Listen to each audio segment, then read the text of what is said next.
नमस्कार दोस्तों, आपका हमारे चैनल वी इंस्पायर्ड पर स्वागत है। महात्मा बुद्ध एक गांव में प्रवचन सुना रहे थे।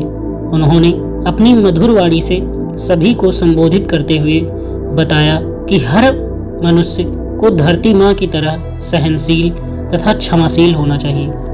क्रोध मानव का ऐसा शत्रु है जो दूसरों को तो हानि पहुँचाएगा ही, साथ में खुद भी उससे नहीं बच पाएगा। इसलिए क्रोध ईर्ष्या मानव की सबसे बड़ी शत्रु है। सभा में सभी लोग शांति से उनकी बात को ध्यानपूर्वक सुन रहे थे। तभी वहां उस सभा में एक अति क्रोधी व्यक्ति भी उपस्थित था। वह पहले तो उनकी बात सुनता रहा, फिर वह अचानक महात्मा जी से क्रोधित होकर बोला। बोलते समय उसकी आंखें खून के समान लाल हो रही थीं। उसने बोला कि तुम ढोंगी हो, यहाँ बैठकर लोगों को बेवकूफ़ बना रहे हो। यह जो भी तुम कुछ कह रहे हो, इसको सचमुच करना बहुत मुश्किल है। तुम्हारी इन बातों का कोई मतलब नहीं है। यह सब बातें कोई मायने नहीं रखती। असल जिंदगी में कहानी सुनाना बंद करो धूर्त महात्मा, और यहाँ से चले जाओ। ऐसे कठोर वचन सुनकर भी महात्मा जी ने उस क्रोधी पुरुष का कोई विरोध नहीं किया और ना ही उसकी बातों पर कोई भी प्रतिक्रिया दी। वह शांत रहे और अपना काम करते रहे, जिससे वह पुरुष और भी क्रोधित हो गया। उसकी समझ नहीं आया कि वह क्या करे। तब उस पुरुष ने महात्मा जी के मुंह पर थूक कर चला गया। अगले दिन जब उस व्यक्ति का क्रोध शांत हुआ और उसे अपनी गलती का पछतावा हुआ, तब वह आत्मग्लानि में जलने लगा और फिर उसने सोचा कि उस महात्मा से मुझे माफ़ी मांगनी चाहिए। वह महात्मा जी की खोज में उसी स्थान पर गया जहां महात्मा जी कल प्रवचन दे रहे थे, लेकिन महात्मा जी वहां कहाँ मिलने वाले थे। वह तो अपने शिष्यों के साथ अन्य किसी गांव की यात्रा पर निकल पड़े। वह पुरुष सब लोगों से महात्मा जी के बारे में पूछता पूछता उस स्थान पर पहुंच गया जहां महात्मा जी प्रवचन दे रहे थे।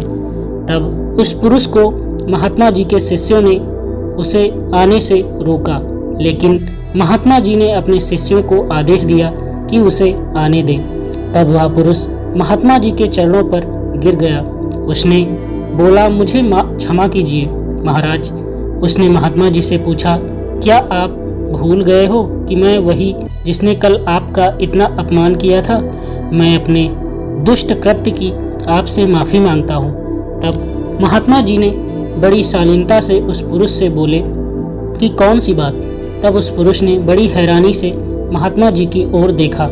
महात्मा जी बोले कि मैं तो बीती बातें वहीं छोड़ आया, क्योंकि बीता हुआ कल कभी वापस लौट कर नहीं आता। इसलिए बीती हुई बातों की वजह से आज और अपना आने वाला कल नहीं बिगाड़ना चाहिए। जो हो गया सो गया। तुम्हें अपनी भूल का एहसास हुआ, यही सबसे बड़ी बात है। तुम अपनी गलती को मान लिए हो, तुम अब निर्मल हो गए हो। इसलिए कोई भी ग्लानि अपने मन में ना रखो। अपने आने वाले कल के बारे में विचार करो और उसे सुधारने का प्रयास करो। महात्मा जी की बात सुनकर उस पुरुष के मन का भार हल्का हो गया और उसने महात्मा जी के चरणों को पकड़कर कहा, आज से मैं अपने क्रोध का त्याग करता हूँ और धैर्यवान और क्षमाशील होने का प्रण आज से लेता हूँ। दोस्तों, हमें इस कहानी से यह प्रेरणा मिलती है कि यदि अपने बीते हुए कल की गलती को लेकर हमें वर्तमान में उसका पछतावा न कर उस गलती को हमें अपने भविष्य में कभी नहीं करना चाहिए, क्योंकि दोस्तों बीता हुआ कल कभी लौट कर वापस नहीं आता।